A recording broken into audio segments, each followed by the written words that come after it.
When Justice Karju joined the pardoned Sanjay Dutt bandwagon, he came under massive attack from Mahesh Jethmalani, who said the former Supreme Court judge's decision seems hasty. Justice Karju has appealed for mercy for the actor after the Supreme Court had sentenced him to 5 years in prison. 12th March 1993, an audacious series of blasts rocking the heart of Mumbai. 257 lives were lost. 20 years later, the much-awaited judgment came. And the 5-year jail term for this man creating quite a flutter. Many of his friends, followers and various people from different walks of life joining the chorus to show leniency to Sanjay Dutt. But there is an increasing number of opposing voices as well.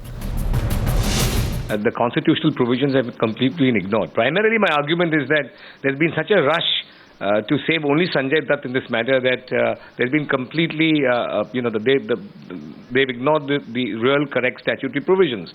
And the statutory provision, the governor has no power because the pardon power of the governor extends to the executive power of the state under the Constitution of India.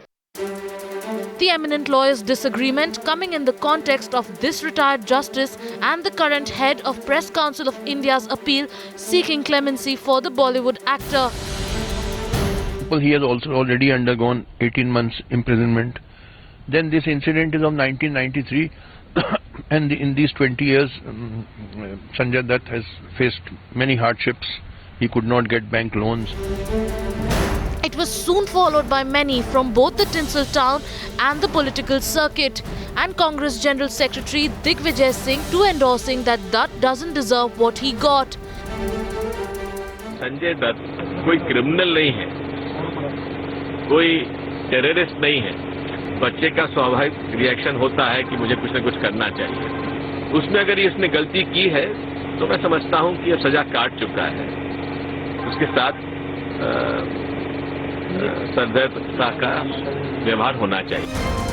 The clamor to grant pardon to the Bollywood hero just growing, but the voices against his clemency also increasing.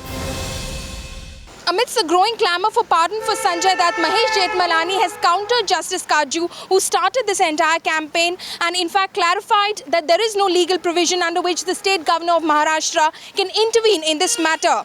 It remains to be seen then whether this closes all doors for the convicted actor or there are possibly still legal options which he can seek solace from. With camera person Pradeep Mane, Paulami Saha in Mumbai for Times Now.